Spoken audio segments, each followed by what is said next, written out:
Bonjour à tous, bienvenue au forum du comité d'infectiologie de l'AFU 2020, un forum particulier virtuel, forum d'infectiologie, up-to-date dans cette période de Covid. Et cette année, le choix du forum était la prévention et le traitement des infections sur matériel endo-urétéral, car l'ensemble du comité s'est mis au travail pour vous rédiger des recommandations sur ce sujet, puisqu'il n'existait aucune recommandation sur le sujet des sondes double J. Donc, je vous rappelle ici le nom de l'ensemble des membres du comité que je remercie vivement de leur implication et de leur dynamisme. C'est vraiment une joie de travailler avec eux au quotidien. Et d'ailleurs, si vous souhaitez nous rejoindre au sein du comité, vous pouvez en faire la demande auprès de l'AFU. Vous êtes les bienvenus et l'infectiologie urinaire est une discipline extrêmement intéressante. Eh bien, ces recommandations sont des recommandations exceptionnelles sur leur méthode, car nous avons réussi à réunir un ensemble de spécialités impliquées dans la prise en charge des infections urinaires sur matériel, que sont la SPILF, les infectiologues, la SF2H avec les hygiénistes, l'ASFAR, les anesthésistes, la Société française de microbiologie, les néphrologues avec la Société française de néphrologie, de dialyse et de transplantation, la Société française de médecine d'urgence, la FUF, les infirmières, et l'Association française de gériatrie, de gérontologie, qui prend en charge les personnes âgées, et nombreux sont ceux qui sont porteurs de sondes double J. Donc, c'est un gros travail multidisciplinaire réalisé selon les bonnes règles méthodologiques préconisées par la HAS. Et vous avez ici le groupe de travail avec une coordination qui s'est faite en trio, un hygiéniste, un infectiologue et un urologue, et puis des chargés de projet qui étaient des jeunes praticiens. Alors, des urologues, vous avez Elsa Bay du CHU de Nîmes, Constance Legout et Maxime Vallée, et puis aussi un infectiologue qui est Kevin Bouillet du CHU de Besançon, Romain Pimpy, hygiène hospitalière de Dijon, et ils ont travaillé tous les 5 sur ce projet pour la recherche bibliographique et la rédaction du document final. Un ensemble de membres nous rejoignait dans le groupe de travail avec évidemment hygiénistes, médecine d'urgence, gériatrie, microbiologie et néphrologie. Nous avons tous travaillé sous la conduite méthodologique de Diana Kassab, que nous remercions vivement de son appui au quotidien, méthodologiste et chef de projet à l'AFU. Nous avons commencé en mars 2018 plusieurs réunions. La première réunion, c'était en août 2018. Vous voyez que ça prend du temps de faire des recommandations de qualité.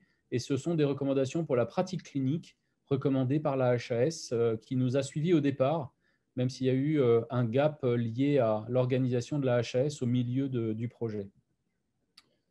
Donc, c'est une méthode qui est reconnue. Je ne reviens pas sur la méthode RPC, qui est une méthode mixte, où on a fait un document final et ensuite on l'a fait valider en externe par un groupe de relecture. Donc, la stratégie bibliographique, c'était 98-2018. Nous avons fait une analyse méthodologique des études retenues en binôme, avec une rédaction des conclusions, et puis à chaque fois un niveau de preuve et un grade de recommandation. Grade de recommandation et niveau de preuve que vous suivez, ici selon la grille connue de la HAS, qui est aujourd'hui utilisée dans quasiment toutes les recommandations nationales, allant du grade A, où la preuve scientifique est établie, à l'accord d'experts. Et vous verrez que nous avons beaucoup d'accords d'experts dans cette thématique, car la littérature est relativement pauvre, hélas, sur les infections sur matériel endo-urétéraux. Le groupe de relecture national, comme vous voyez ici, les sociétés savantes partenaires sont notifiées sur le graphe. 59 relecteurs sollicités, 37 personnes ont répondu et nous avons fait donc un avis. Ils ont fait un avis formalisé sur le fond et la forme, et tous les commentaires ont été relus.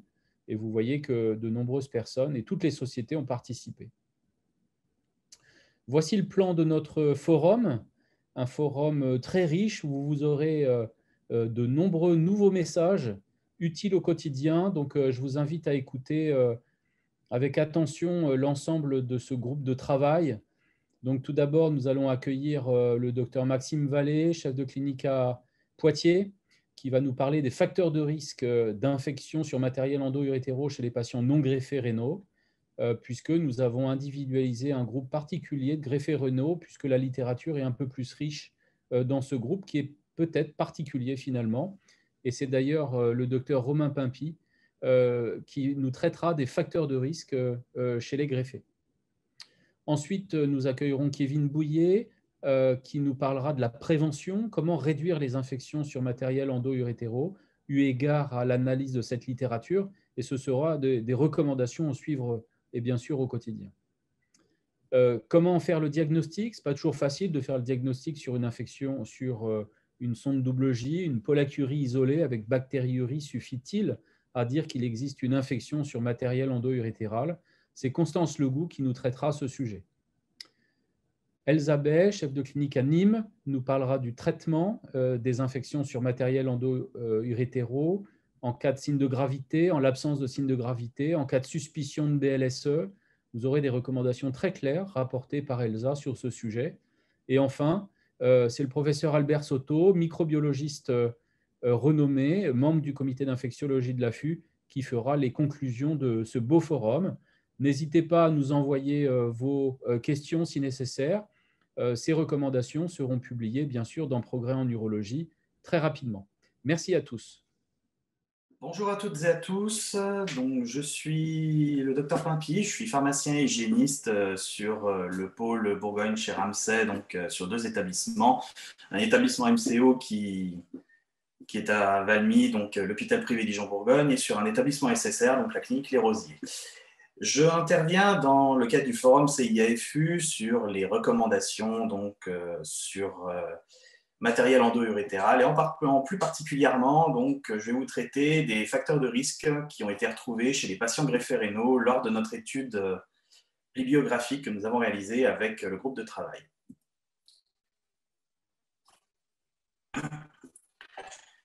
Donc, la première question qu'on peut se poser, c'est quels sont ces facteurs de risque et en plus particulièrement chez les patients greffés, donc avec ces sondes endo-urétérales, sachant que ces sondes sont très souvent posées en même temps ou juste après ces greffes.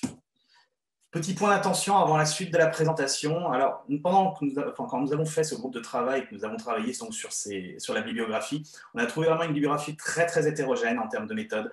Il n'y avait pas du tout les mêmes façons d'interpréter, la même façon d'étudier le sujet, la définition même de l'infection, et je vous rappelle d'ailleurs la définition de l'infection associée aux soins en urologie qui avait été donnée dans les RPC de 2015. Même cette définition-là n'était pas uniforme selon les publications que nous avons pu étudier. La majorité des études en plus étaient rétrospectives et avec des effectifs qui étaient très variés. On avait des effectifs qui allaient d'une dizaine à 300, 400, 500. Donc c'était très compliqué de pouvoir synthétiser et essayer de tirer quelque chose d'assez uniforme pour les recommandations que nous présentons. Mais avant qu'on parle de ces facteurs de risque, nous avons fait aussi un travail de synthèse sur la microbiologie des colonisations urinaires et du matériel endo-urétéral. Alors moi, plus particulièrement, je vais vous présenter le travail qui était fait sur les greffés rénaux. Et pour pouvoir un petit peu se fixer sur les types de germes que nous retrouvons. Donc, qu'est-ce qu'on retrouve comme germes? Eh bien, simplement, on retrouve les germes habituels. On retrouve des Escherichia coli, des Klebsiella, des Pseudomonas, c'est déjà un petit peu moins, on va dire, un petit peu moins souvent qu'on en trouve, des Staph et des Enterococcus, ainsi que des Candida. Évidemment, avec les études, comme je vous disais, qui étaient très hétérogènes, on a retrouvé des moyennes et des médianes qui étaient un petit peu compliquées à interpréter, en particulier les médianes sur les colonisations de Gigi, où on n'avait pas beaucoup de valeur. Mais on peut en tirer quand même au moins quelques petites données, en particulier sur l'épidémiologie de la colonisation des sondes Gigi. Et là, il faudra un petit peu retenir justement ce que je vais vous dire là pour la slide d'après, puisque sur les 6 germes que l'on peut voir, on a donc en première ligne les Enterococcus, ensuite les Staph et enfin les Klebsiella. C'est le trio de tête véritablement de la colonisation qu'on a pu retrouver sur la bibliographie que nous avons étudiée. Et je vais passer donc sur les facteurs de risque. Alors là, ce n'est pas tant un facteur de risque, c'est plutôt un facteur protecteur, l'antibioprophylaxie. Évidemment, par rapport à l'ensemble des études que nous avons pu avoir, le greffé rénal bénéficie très souvent de son antibioprophylaxie post-F. La majorité des prophylaxies post-greffe, d'ailleurs, sont réalisées avec du Bactrim et parfois associées avec des céphalosporines seconde génération, avec des posologies qui sont très hétérogènes. Pareil aussi dans les littératures, il y a énormément d'autres protocoles qui ont pu être vus au niveau international. Moi, je vais véritablement me focaliser sur le Bactrim, qui est vraiment la molécule la plus utilisée. Et vu que je suis pharmacien, je vais en parler un tout petit peu, puisque l'antibioprophylaxie, donc elle est prescrite dans le cadre de la greffe, mais on ne peut pas non plus nier qu'il y a un effet antibactérien.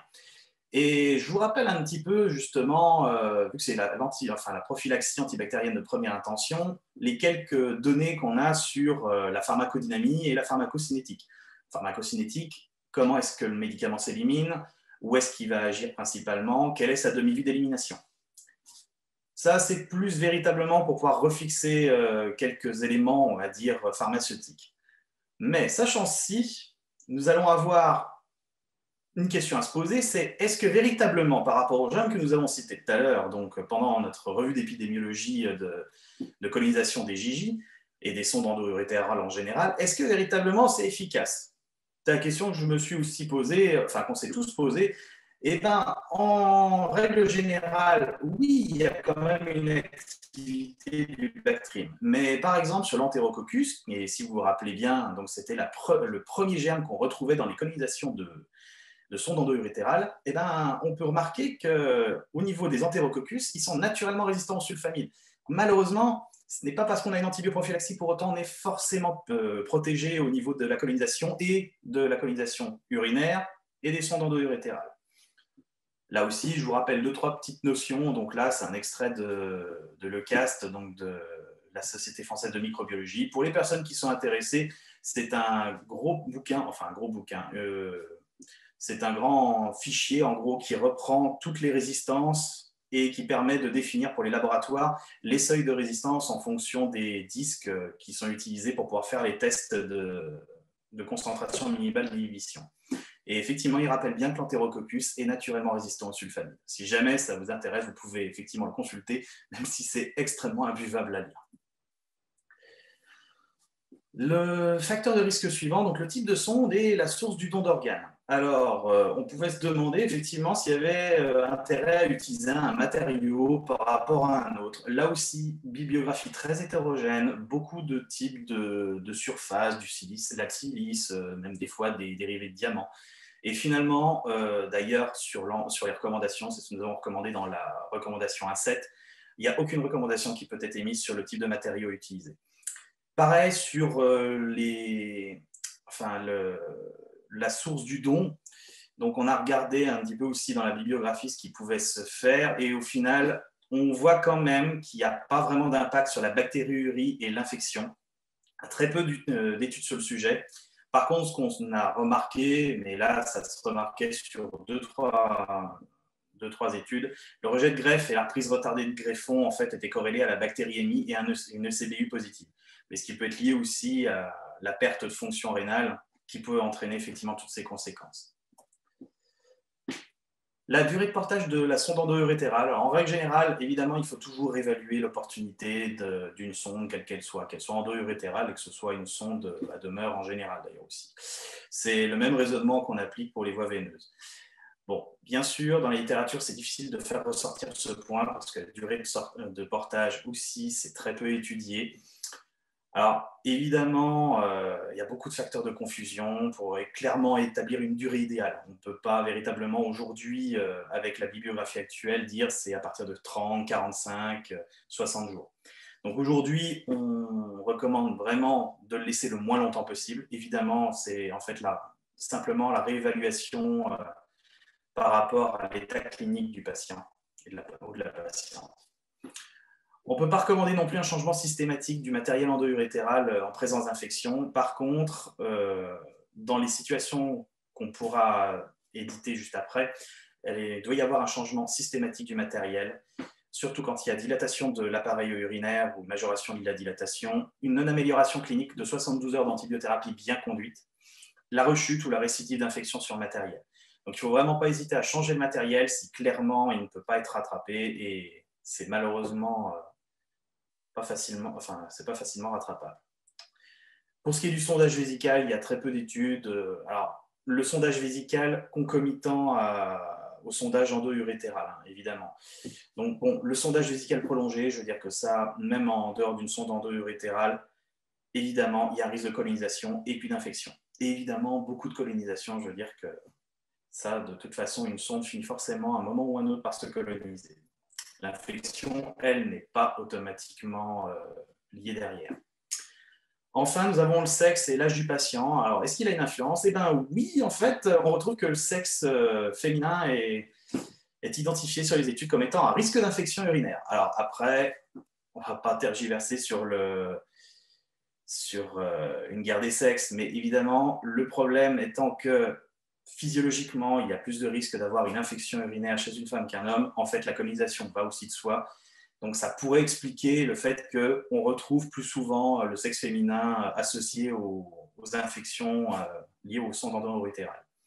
Et une grosse étude d'ailleurs, celle d'Osman de 2005, qui montrait que c'était vraiment un facteur significativement associé à la bactériémie en plus, et que c'était un risque qui était complètement indépendant, donc en multivarié. Alors, en conclusion, c'est assez compliqué de conclure spécifiquement sur les facteurs de risque d'infection dans le contexte de greffe, puisque au final, vous le verrez d'ailleurs dans les recommandations, on les a éditées véritablement pour tous les cas de figure. L'antibioprophylaxie n'est jamais suffisant pour baisser le risque potentiel de colonisation ou d'infection. Et j'espère vous l'avoir montré avec le cas du Bactrim. La source du don ne semble pas influencer les infections liées au sang endo-urétéral. Et au niveau des recommandations actuelles, quel que soit le contexte clinique du patient à ce jour, en fait, l'ensemble des recommandations que vous allez voir, elles sont applicables, quel que soit le contexte. Il y a encore beaucoup de travail pour harmoniser, sortir des résultats qui pourront faire évoluer ces recommandations. Malheureusement, avec cette bibliographie hétérogène, on ne peut vraiment sortir que des recommandations qui sont très généralistes. Mais en cas de doute, quoi qu'il arrive, il faut vraiment en discuter de manière collective avec un infectiologue ou avec d'autres professionnels de façon à pouvoir conforter son interprétation microbiologique et véritablement avoir la meilleure conclusion et puis la meilleure conduite à tenir avec un patient qui peut avoir une infection sur son endo-urétéral. Je vous remercie.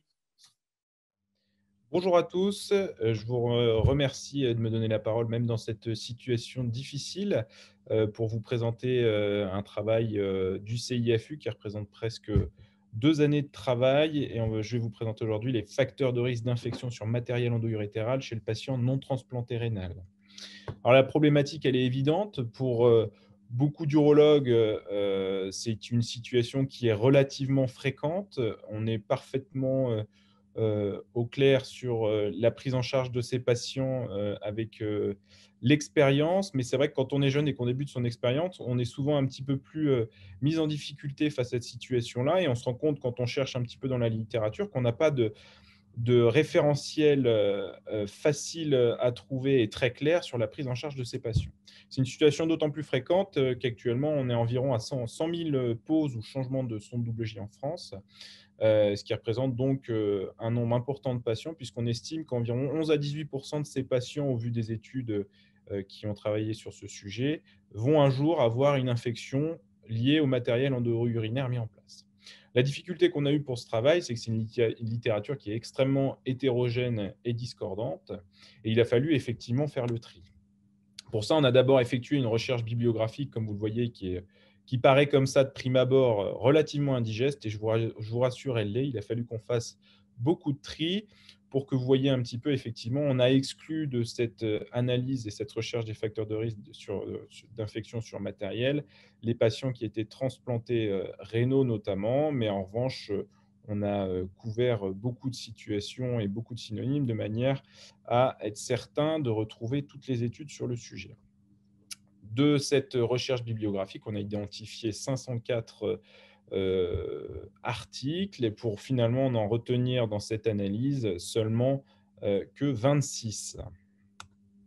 Alors, ce qu'il en ressort, la première chose avant de pouvoir définir et donner des facteurs de risque, il fallait déjà un petit peu savoir d'où on partait, et notamment en termes d'épidémiologie et de colonisation du matériel endo-urinaire, puisque effectivement, c'est extrêmement difficile de savoir au bout de combien de temps nos patients vont avoir du matériel colonisé et si tous les patients ont du matériel colonisé. Donc, c'est l'objet de ce premier graphique et qui, à partir des études qu'on a compilés, qui représentent environ 2500 patients. Ce qu'on constate, c'est qu'à peu près 50% des patients ont du matériel endo-urinaire qui est colonisé, avec effectivement une période qui a bien évidemment son importance dans la colonisation de ce matériel, puisque passé 90 jours, on estime que 100% des patients porteurs de matériel endo-urinaire deviennent colonisés, ce qui veut dire qu'effectivement, cette colonisation est dépendante du temps. Vous voyez que les intervalles oscillent entre 33% et 62%. Pour ce qui est de la colonisation urinaire, hein, ce n'est pas parce qu'on a dans les études, ce qui ressort, c'est que ce n'est pas parce qu'on a du matériel colonisé que l'on a forcément une colonisation urinaire. Et ça, c'est effectivement lié au cycle du biofilm, qui fait qu'on n'a pas nécessairement, au moment où on fait un examen d'urine, une bactériurie qui est mise en évidence, alors même que le matériel est la plupart du temps colonisé. Et effectivement, chez ces patients porteurs de matériel endo-urinaire, on ne trouve dans les études sélectionnées que globalement 25% des patients qui ont une authentique colonisation urinaire. Donc ça, c'est effectivement à prendre en compte et en considération. Ce n'est pas parce qu'on a un patient, notamment en pré-chirurgie par exemple, ce n'est pas parce qu'on a un patient avec un ECBU négatif qu'il ne faut pas garder en mémoire que son matériel est colonisé, parce qu'effectivement, ça reste des patients qui ont un surrisque infectieux, même si le CBU est négatif. Le CBU polymicrobien est effectivement une situation qui revient fréquemment chez les patients porteurs de matériel endo-urinaire à demeure, et c'est également l'objet de cette revue de la littérature qu'on a réalisée, qui retrouve qu'effectivement, c'est une situation qui correspond à environ 25 à 45% des cas, et qu'en moyenne, sur les études que l'on a compilées, on a chez les patients porteurs de matériel endo-urinaire 1,5 à 2,1 bactéries isolées en moyenne. La définition de CBU polymicrobien étant plus de 3 bactéries par matériel. Mais voilà, c'est une situation fréquente de se retrouver avec des patients avec des co-infections. Et là également, c'est à tenir en compte, notamment pour le traitement de ces éventuelles infections.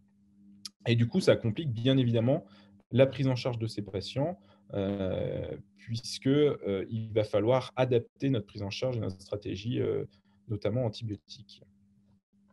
Quand on fait un petit aperçu de la colonisation urinaire ou du matériel, de l'épidémiologie, voilà un petit peu ce qu'on trouve. Donc ça, c'est une moyenne, vous voyez, selon les données qui étaient disponibles. On a fait une moyenne soit auprès de 6 études, soit d'après une dizaine d'études pour ce qui concerne la colonisation du matériel.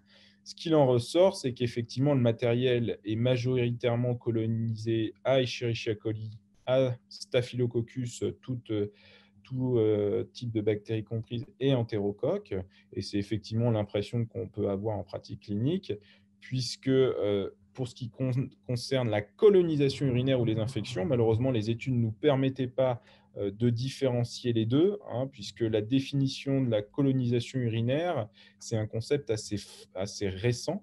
Il y a une dizaine d'années, tout patient porteur d'une bactériurie était considéré comme étant infecté. Donc effectivement, ça biaise un petit peu notre analyse et notre interprétation, mais si on ne fonctionnait pas, enfin si on n'avait pas si on n'avait pas inclus ces études, en fait, on n'incluait quasiment aucune étude. Donc c'est la difficulté qu'on a eue pour faire la synthèse. Et effectivement, ce qui leur sort, les patients, lorsqu'ils sont colonisés ou infectés, préférentiellement, c'est bien évidemment Escherichia coli dans environ un cas sur 2, avec effectivement, là encore, du staphylocoque qui revient dans un quart des situations, et puis toutes les bactéries effectivement qu'on retrouve fréquemment, le Pseudomonas aeruginosa et l'Enterococcus faecalis.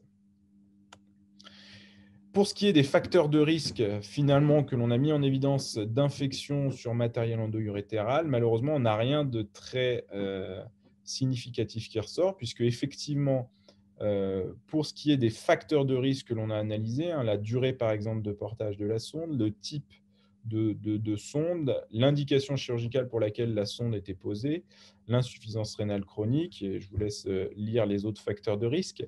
Mais pour tous ces facteurs de risque-là, il y en a certains effectivement qui sont retrouvés comme des facteurs de risque de colonisation. C'est par exemple la durée effectivement de portage de la sonde. Donc ça paraît effectivement assez logique. Mais pour autant, il n'y en a aucun qui ressort comme étant des facteurs de risque d'infection urinaire. D'accord ? Donc, on n'a pas réussi à mettre en évidence, au vu des études que l'on a gardées, des facteurs de risque d'infection sur matériel endo-urétéral.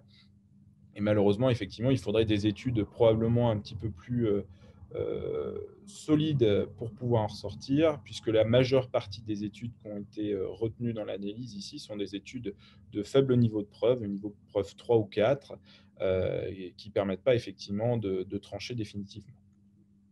Donc effectivement, c'est parfois un petit peu frustrant parce que c'est un gros travail qui ne permet pas de conclure sur tous les aspects, mais qui permet au moins de donner une première vision. Et en tout cas, pour ce qui est de notre revue de littérature, n'a pas permis de mettre en évidence des facteurs de risque d'infection sur matériel endo-urétéral. Et donc, il va falloir, bien évidemment, c'est un petit peu générique de dire ça, mais poursuivre un peu plus les recherches et notamment des études probablement prospectives pour pouvoir, si on veut mettre en évidence ces facteurs de risque, les objectiver de manière certaine. Cette revue de la littérature, elle a été extrêmement importante, notamment en ce qui concerne l'épidémiologie, pour définir les recommandations que vont vous présenter notamment Elsa, Constance et Kevin, et qui, j'espère, vous aideront pour vos prises en charge, la prise en charge de vos patients qui, une fois de plus, sont fréquemment rencontrés en pratique clinique. Je vous remercie et je vous souhaite un bon forum du CIFU, y compris même par visio. On arrive à poursuivre cet échange et c'est important qu'on puisse le faire. Bonjour à tous, donc je vais prendre la suite des interventions qui m'ont précédé. Donc vous avez entendu normalement tout ce qui est prévention et diagnostic des infections urinaires sur sonde endo-urétérale et je prends la suite pour la partie traitement. Donc je suis chef de clinique au CHU de Nîmes. Je voulais vous parler tout d'abord d'un premier cas clinique. Donc vous recevez Madame F, patiente de 40 ans qui est porteuse d'une sonde WJ à gauche depuis 3 semaines pour une colique néphrétique hémorragique. Et cette patiente vous appelle car elle présente des signes fonctionnels urinaires irritatifs. Elle a fait pratiquer un ECBU qui isole une bactériurie et une leucocyturie sans fièvre. Et sur l'imagerie, le haut d'appareil n'est pas dilaté. Donc dans cette situation clinique, que faites-vous ? Petite A, je lui explique qu'il s'agit d'une bactériurie asymptomatique et que ces signes irritatifs sont en lien avec la sonde WJ. Je ne prescris les antibiotiques que si le patient a de la fièvre. Deuxième option, il s'agit d'une authentique cystite liée aux soins. Je prescris en probabiliste des fluoroquinolones pour une durée de 5 jours. Troisième option, il s'agit d'une authentique cystite liée aux soins. Il n'y a pas d'urgence à traiter et je ne traite qu'après les résultats complets de l'antibiogramme et de l'ECBU pour une durée de 5 jours. Quatrième option, il s'agit d'une authentique cystite. Je traite par phosphomycine trométhanol en dose unique. Et dernière option, je traite par antibiothérapie adapté si le CBU est positif à un seul micro-organisme identifié. Je prescris un traitement antalgique ou anticholinergique si le CBU est négatif ou polymicrobien. Alors, nous avons réalisé une évaluation des pratiques professionnelles l'année dernière, en 2019, avec un taux de réponse de 13%, soit 175 urologues à qui a été soumise cette question. Un tiers des urologues interrogés introduisaient un traitement par anticholinergique ou antalgique seul devant cette situation clinique. Un tiers considérait qu'il s'agissait d'une authentique cystite et initiait un traitement probabiliste par fluoroquinolone. Un tiers considérait qu'il s'agissait d'une authentique cystite mais attendait les résultats de la culture avant d'initier un traitement. Et 1% des interrogés prescrivaient un traitement par phosphomycine trométhanol en dose unique. Le comité, devant cette situation clinique et suite à la rédaction des recommandations que nous vous présentons, préconise de traiter par antibiothérapie adaptée si le CBU est positif à un micro-organisme identifié et de prescrire un traitement antalgique ou anticholinergique uniquement en cas de CBU négatif ou polymicrobien. La recommandation est donc de réaliser un traitement, si possible, différé à l'obtention de l'antibiogramme pour une durée totale de 5 jours, uniquement en cas d'identification précise sur le CBU. La discussion de cette nouvelle recommandation repose bien sûr sur le fait, vous le savez bien, c'est une situation de pratique clinique courante, que les symptômes du bas appareil urinaire sont extrêmement fréquents dans cette population.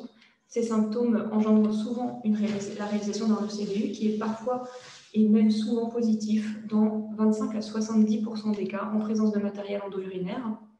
Quand un ECBU est positif, chez un porteur de sonde endourétérale, il est polymicrobien dans presque 45% des cas.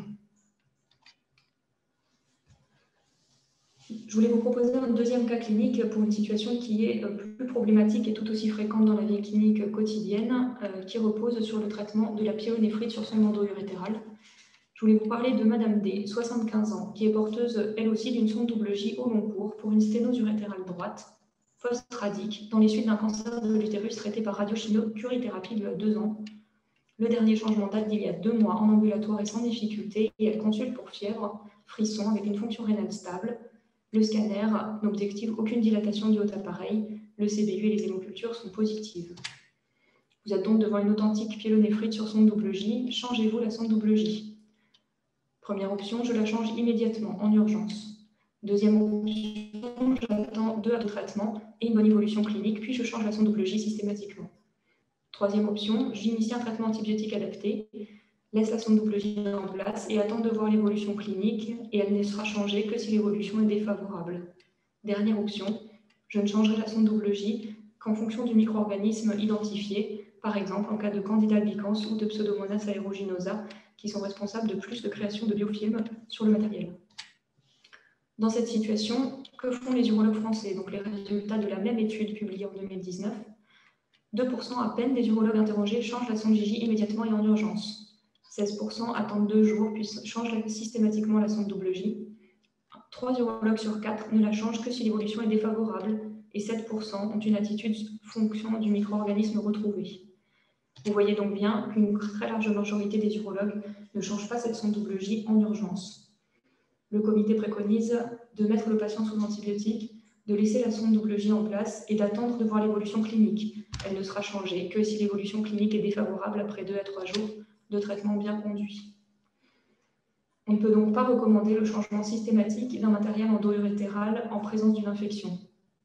De nombreuses situations cliniques doivent amener à un changement du matériel, parfois en urgence. Bien sûr, avant tout, la dilatation du haut appareil urinaire ou la majoration d'une dilatation connue, découverte lors d'un examen d'imagerie avec civide, laisse penser que le matériel n'est plus perméable de toucher. On est alors devant une authentique pyélonéphrite obstructive et le changement est bien sûr impératif en urgence. L'absence d'amélioration clinique après 72 heures d'antibiothérapie bien conduite doit conduire à changer le matériel, de même que la rechute ou la récidive de l'infection sur le matériel malgré un traitement bien conduit. J'insiste bien sur le fait que la dilatation du haut appareil urinaire associée à un sepsis, voire à un choc septique, doit amener absolument à un changement de matériel en urgence. Cette nouvelle recommandation est donc un changement d'attitude préconisé et se calque finalement sur la pratique du plus grand nombre, puisque 3/4 des urologues français réalisent déjà actuellement cette prise en charge de cette manière. Les seules recommandations qui étaient disponibles jusqu'à très récemment préconisaient le changement systématique de la sonde urétérale en cas d'infection sur matériel. Cette seule recommandation était celle de l'IEAS, des infections urinaires associées aux soins, publiée en 2015, qui elle-même était basée sur les recommandations de l'IEDSA, elle-même basée sur uniquement 4 études qui ne correspondaient pas à la même situation clinique, puisqu'elles s'appuyaient sur des études sur les sondes vésicales et pas sur les sondes urétérales. Les recommandations de changement systématique du matériel, peu importe la situation clinique, ne semblent donc ni justifiées, ni par la littérature, ni par la constatation de terrain, requièrent une prise en charge invasive avec un risque certain pour le patient. Il n'y a donc pas suffisamment d'arguments scientifiques pour systématiser une telle attitude. Sur le plan médical, comment traitez-vous cette pyélonéphrite sur JJ? Petite A, de la même manière qu'une pyélonéphrite simple. Nous traitons par 10 à 14 jours au total après relais adapté. Deuxième option, je traite pendant 3 semaines et contrôle le CBU. Troisième option, je traite pendant 10 à 14 jours, mais en maintenant une antibiothérapie parentérale à large spectre. Quatrième et dernière option, je mets en place également une sonde vésicale afin de mettre l'appareil urinaire à basse pression.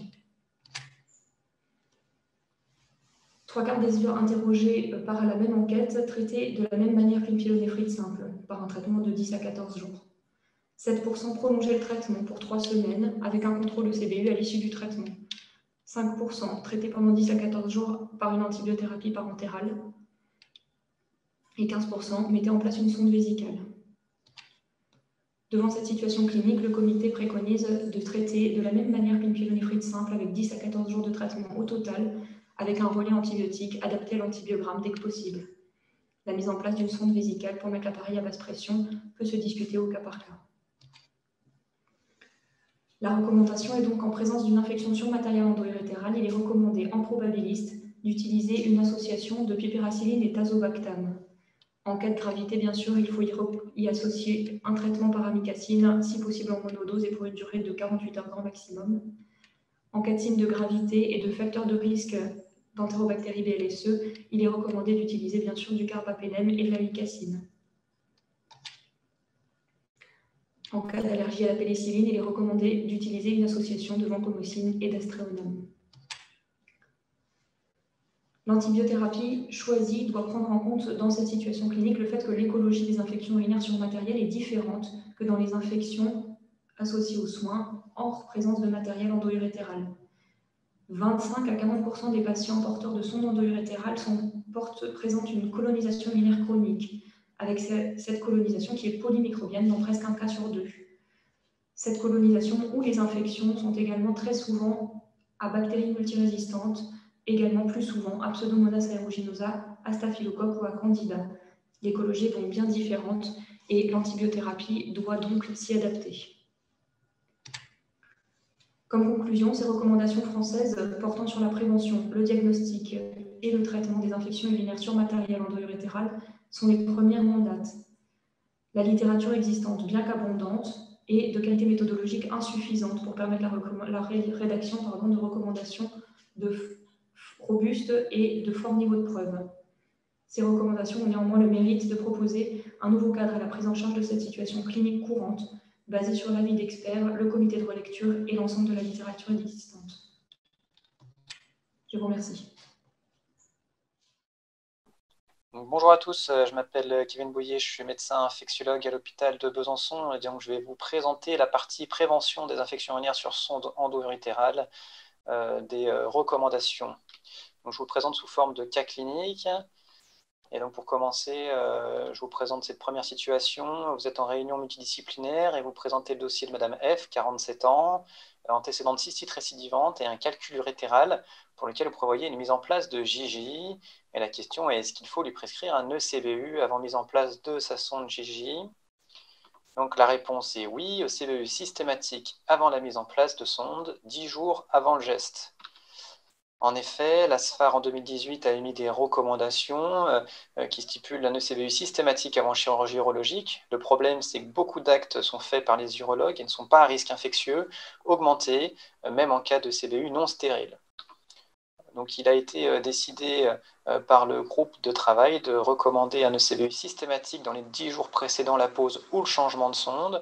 Vous voyez que c'est un accord d'experts tout simplement parce qu'il manque de preuves et bien sûr tout cela est en dehors de l'urgence.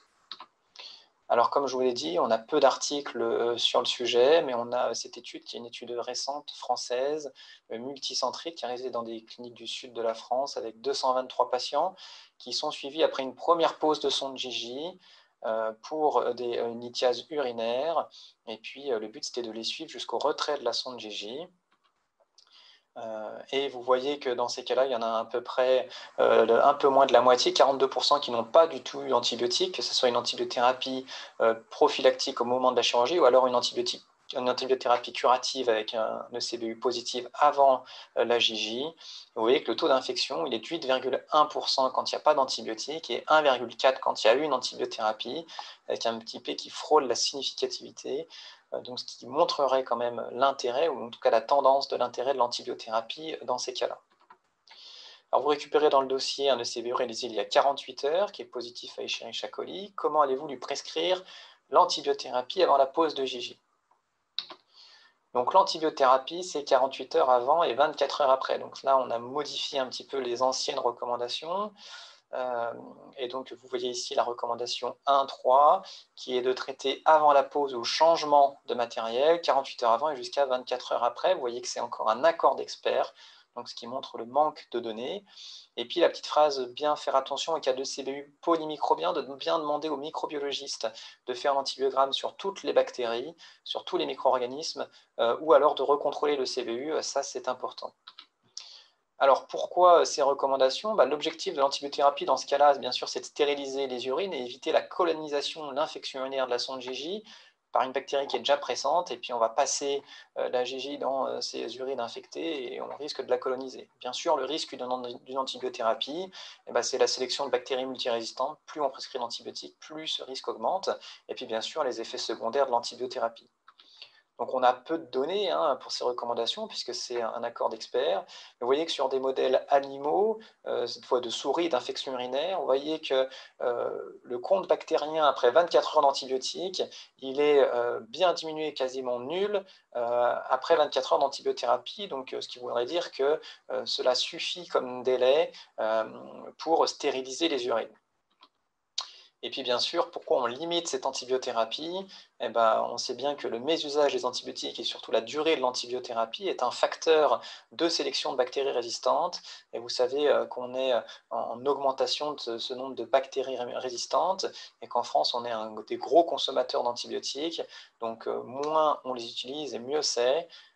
Donc c'est pour ça qu'a été décidée cette durée de 24 heures.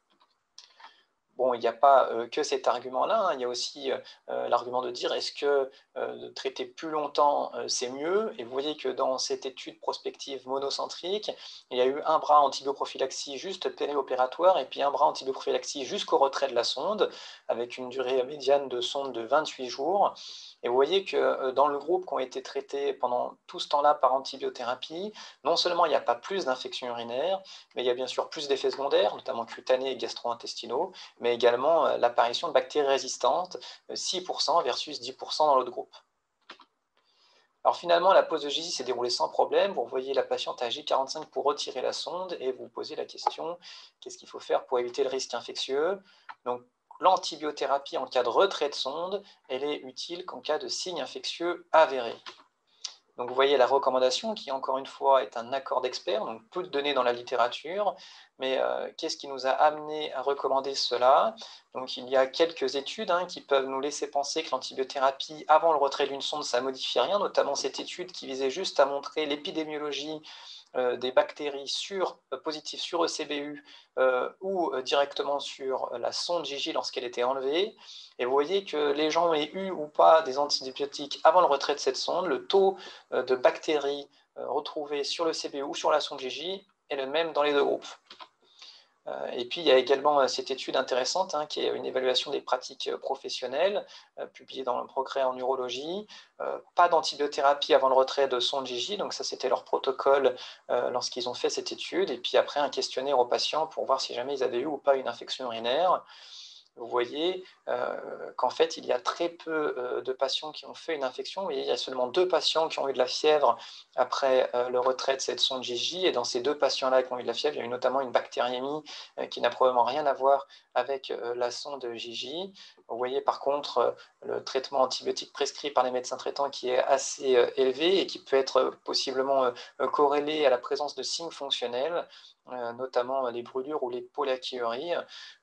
Et vous voyez que le CBU, avant l'ablation de sonde Gigi, qu'elle soit contaminée, colonisée ou négatif, n'a pas de différence entre l'absence ou la présence de signes fonctionnels, qui montrent bien que cet CBU avant le retrait de la sonde Gigi n'a pas d'intérêt pour prédire, l'apparition d'infections fébriles, mais également l'apparition de signes fonctionnels. Alors vous avez entendu parler d'une nouvelle sonde enduite d'antibiotiques qui permettrait de diminuer le risque infectieux, et vous voulez savoir ce qu'il en est. En fait, il n'y a aucune donnée actuelle qui est en faveur de l'utilisation d'un type de sonde. En effet, vous voyez, c'est la recommandation 1.7. Encore une fois, c'est un accord d'experts, peu d'études. Je vous ai remis notamment cette étude-là, qui pourrait être éventuellement intéressante, qui étudie des Gigi enduites de diamant carbone. Et en fait, c'était des patients qui avaient des indications de sonde Gigi au long cours, et puis on leur enlevait leur sonde Gigi, puis on remettait ce type de sonde-là, et ils ont remarqué que sur les 10 patients, il n'y en avait aucun qui avait eu la formation de biofilm cristallin, donc ça peut être intéressant, mais bien sûr, ça nécessite des études avec plus grand nombre de patients. Pour l'instant, toutes les études chez l'homme avec des sondes Gigi enduites d'antibiotiques n'ont pas montré d'intérêt sur la survenue d'infections sur sonde endo-urétérale. En conclusion, je vous ai remis ici les recommandations dans le cadre de prévention d'infections sur sonde endo-urinaire, donc celles qu'on a notamment déjà parlé. Ce qu'il faut bien enregistrer, à mon avis, c'est la nécessité de faire un ECBU 10 jours avant la pose ou le changement d'une sonde JJ, de traiter en cas de CBU positif 48 heures avant et 24 heures après par antibiothérapie efficace. Qu'en cas de CBU stérile, il y aura bien sûr une antibioprophylaxie péropératoire lors de la mise en place de la JJ. En l'absence de signes évocateurs d'infection urinaire, par contre, il n'y a pas d'intérêt à réaliser un ECBU avant l'ablation de la sonde. Donc ça, c'est important. Bien sûr, il est recommandé de laisser le matériel le moins longtemps possible. Plus la durée de port de sonde est élevée, plus le risque infectieux est important. Et la colonisation urinaire sur matériel endo-urinaire ne se traite pas. Ça, c'est extrêmement important et souvent difficile à faire la distinction entre infection et colonisation. Il est recommandé de ne pas utiliser de matériel enduit, tout simplement par manque de données actuellement. Aucune recommandation ne peut être émise sur le type de matériau à utiliser. Et puis, encore la dernière chose, afin de limiter l'émergence de résistance aux antibiotiques, il est bien sûr recommandé de ne pas prolonger l'antibioprophylaxie pour réduire le risque d'infection sur matériel endo-urinaire et d'ailleurs de ne pas prolonger l'antibiothérapie tout court. Voilà, je vous remercie de votre attention. Bonjour à tous. Donc, ma partie à moi sur ces recommandations consiste à vous parler du diagnostic des infections sur matériel endo-urétéral autour d'un cas clinique, donc celui de Madame G, 38 ans, qui est porteuse d'une sonde JJ depuis plusieurs mois dans le cadre de son endométriose. Le dernier changement a eu lieu récemment, il y a un mois, sans problème. Et elle a toujours bien toléré sa sonde JJ, mais depuis 48 heures, elle décrit l'apparition d'une pollacurie sans fièvre. Donc, qu'en pensez-vous? Petit a, les symptômes de la phase de remplissage sont fréquents en présence d'une sonde JJ, donc je ne réalise pas d'examen complémentaire et je lui prescris des anticholinergiques pour essayer de la soulager. Petit b, je suspecte une infection urinaire, donc dans ce cas-là, plutôt une cystite puisqu'elle n'a pas de fièvre, et je lui prescris un ECBU. Petit c, je lui prescrirai une NFS et une CRP si jamais elle a de la fièvre, en plus de l'ECBU, parce que je sais que le CBU ne sera pas contributif puisque très souvent positif et ne pourra pas m'aider à faire le diagnostic. Petit d, les symptômes urinaires peuvent être en lien avec son endométriose, la pollacurie, mais peut-être surtout si elle avait par exemple effectivement une douleur hypogastrique. Et pour m'aider, je lui prescrirai une bandelette urinaire. Donc, la bonne réponse est la réponse B. Je suspecte une infection urinaire et lui prescris un ECBU. On va voir pourquoi. Donc, que disent les recommandations? Pour la question du diagnostic, les recommandations se sont basées notamment sur les recommandations des infections urinaires associées aux soins de 2015. Et pour le reste des recommandations, en l'absence de données de la littérature suffisamment abondante, puissante et exhaustive, sur l'accord d'experts. Donc, les symptômes de la phase de remplissage sont fréquents et je ne lui prescrirai pas d'examen complémentaire et je ne pense pas à une infection. Eh bien si, parce qu'on doit évoquer une infection urinaire sur matériel endo-urétéral devant l'apparition ou l'aggravation chez quelqu'un qui a déjà ces symptômes, puisqu'effectivement, ils sont fréquemment présents avec une sonde JJ, des symptômes de la phase de remplissage ou une douleur ou gêne de la fosse lombaire et évidemment des signes généraux comme notamment la fièvre ou une altération de l'état général.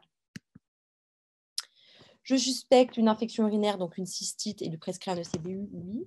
Il est recommandé de réaliser un ECBU en cas d'infection urinaire associée aux soins et en cas d'infection urinaire sur matériel endo-urinaire et donc endo-urétéral.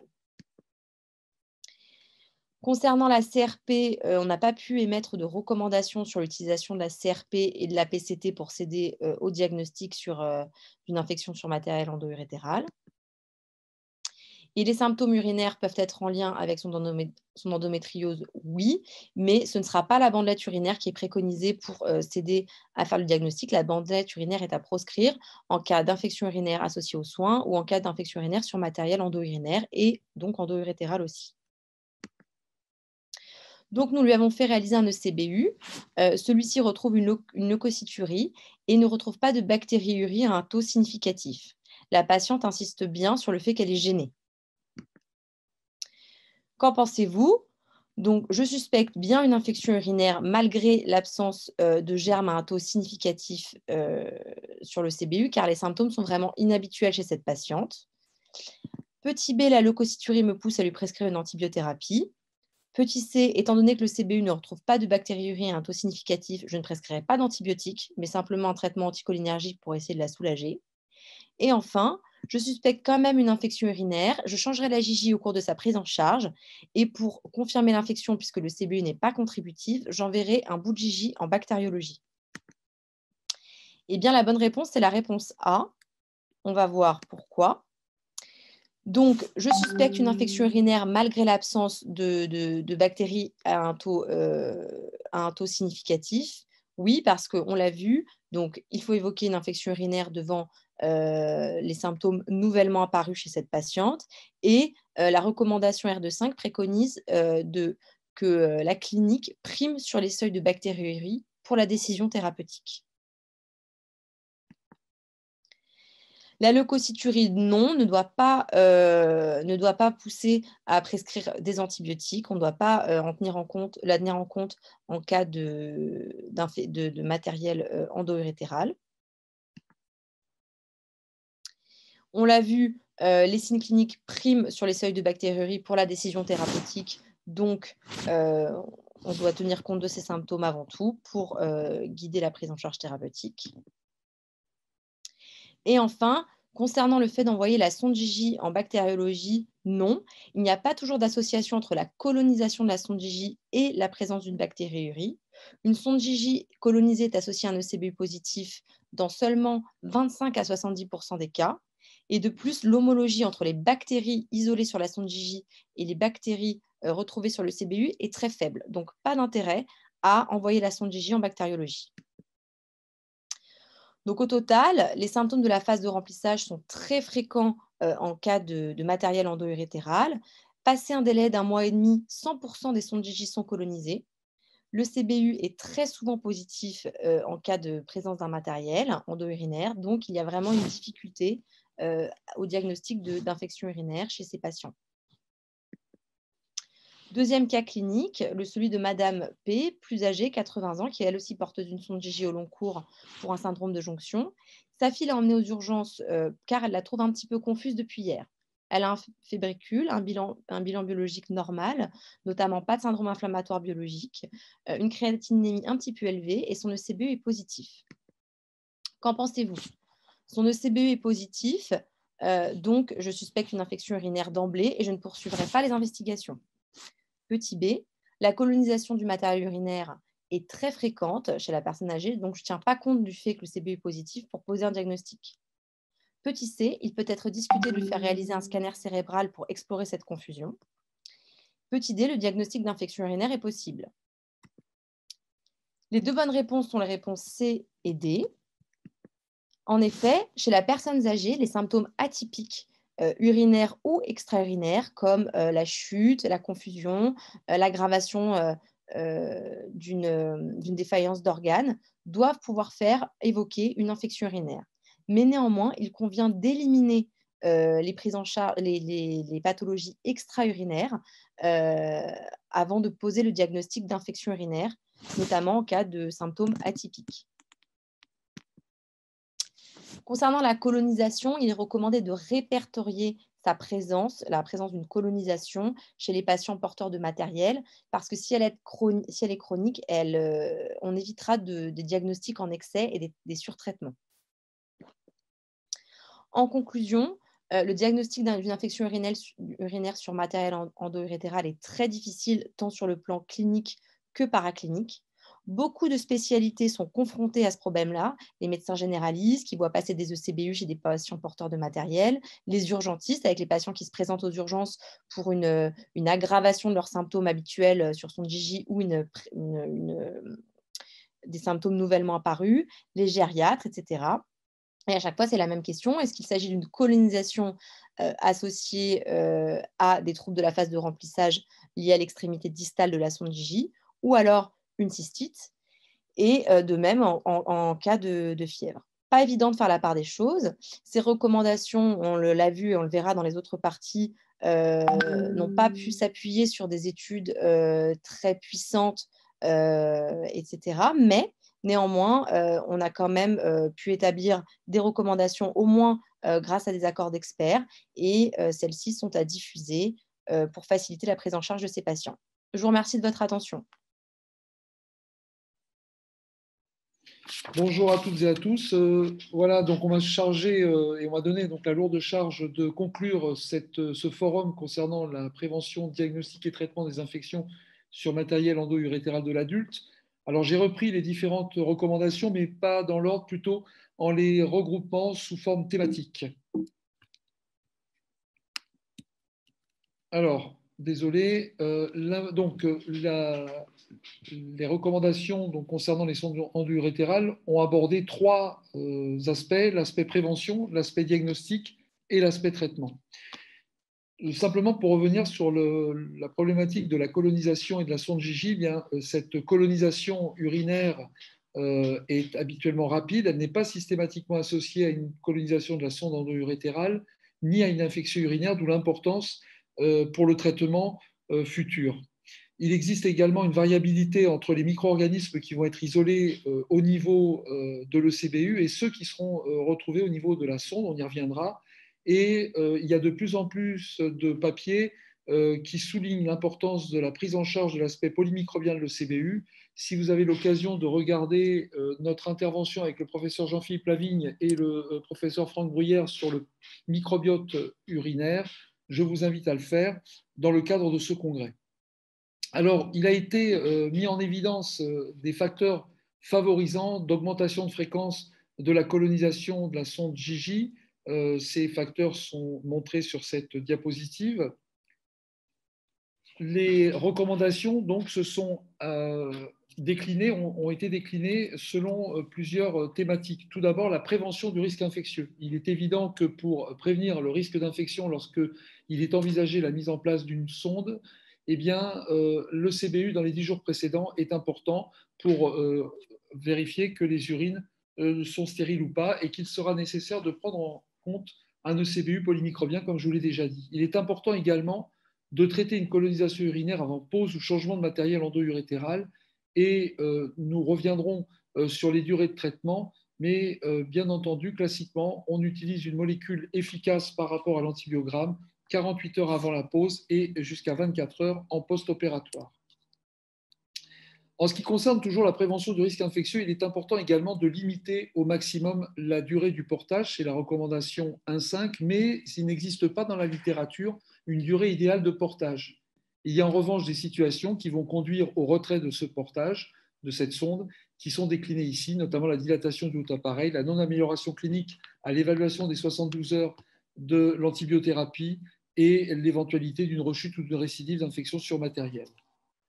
Il est fondamental également de bien utiliser les examens complémentaires, ne pas prescrire des ECBU dans n'importe quelle situation qui conduirait à une prescription intempestive d'antibiotiques. C'est pourquoi il n'est pas indiqué de rechercher une colonisation, puisque de toute façon, on sait qu'elle va survenir, et qu'il n'est pas non plus recommandé de réaliser un ECBU avant l'ablation d'une sonde. Le bon usage des examens complémentaires, ça passe également par la non-utilisation de la bandelette urinaire, puisque de toutes les manières, il existe une leucocyturie systématique par phénomène inflammatoire et que la colonisation va entraîner également un risque de positivité de cette bandelette urinaire. Cette recommandation avait déjà été abordée dans les recommandations précédentes de 2015 sur les infections urinaires associées aux soins. Il n'est pas non plus nécessaire d'analyser microbiologiquement le matériel endo-urétéral. La bonne interprétation des examens complémentaires est bien entendu également fondamentale pour prendre une décision de traitement. Il ne faut pas tenir compte de la leucocyturie puisque cette dernière est systématique. Les signes cliniques priment sur le seuil de bactériurie et les marqueurs inflammatoires comme la PCR et la procalcitonine n'ont pas d'indication dans le diagnostic d'une infection sur matériel endo-urétéral. Il est fondamental également de prévenir l'émergence de résistance aux antibiotiques. C'est pourquoi il faudra limiter dans le temps l'utilisation des antibiotiques, ne pas prolonger ce traitement donc, et surtout ne pas traiter les colonisations urinaires et donc ne pas les rechercher. La prévention de l'émergence de la résistance aux antibiotiques passe donc par un traitement qui doit être codifié et surtout qui doit être limité. Nous vous avons proposé dans ces recommandations au moins 5 jours et au plus 10 jours, car cela ne sert à rien de prolonger un traitement. En cas d'échec, il faut chercher une autre cause que l'inefficacité du traitement, c'est-à-dire en fait, faut-il ou pas enlever le matériel si l'antibiotique était adapté à l'ECBU préliminaire. Le diagnostic des infections sur le matériel endo-urétéral est parfois compliqué. Vous avez ici, en référence R2.1, les principaux signes cliniques. En revanche, il est fondamental d'éliminer systématiquement une autre cause d'atteinte du matériel endo-urétéral par une infection, parce que des études montrent qu'il peut y avoir des signes cliniques de fièvre sans que le matériel endo-urétéral soit la cause de cette fièvre. Donc, systématiquement, le patient devra être examiné complètement de manière à éliminer un autre foyer infectieux. Ce traitement donc, des infections sur matériel endo-urétéral ne recommande pas le changement systématique du matériel. Il existe en revanche des situations que nous avons déjà vues qui conduisent à ce changement et d'autres situations qui sont en lien avec le sepsis, essentiellement sur des critères qui sont déjà validés ou des critères de choc septique. Nous voyons en conclusion que la faute donc, de registres existants ne nous a pas permis de colliger des données préalablement à ces recommandations. Nous avons repris un certain nombre d'éléments des recommandations des infections urinaires associées aux soins de 2015. Le groupe de travail multidisciplinaire a pu travailler selon donc, des recommandations de pratique clinique, avec une analyse bibliographique de 451 articles qui ont conduit finalement à ne garder que 58 articles au total. On voit donc que la littérature est pauvre dans ce domaine. Sur les 20 recommandations données, une seule est de grade A, 2 sont de grade B, 17 sont des accords d'experts, ce qui signifie donc qu'il manque des niveaux de preuve élevés. Et donc, pour pouvoir avancer dans ce domaine, il est nécessaire de proposer et de promouvoir des études observationnelles, des études thérapeutiques comparatives. Il est important également, étant donné qu'il s'agit d'infections sur matériel étranger, de réaliser une réflexion et des études sur le biofilm et d'envisager également, pour protéger la résistance aux antibiotiques, des modalités de traitement alternatives aux antibiotiques. Je vous remercie de votre attention.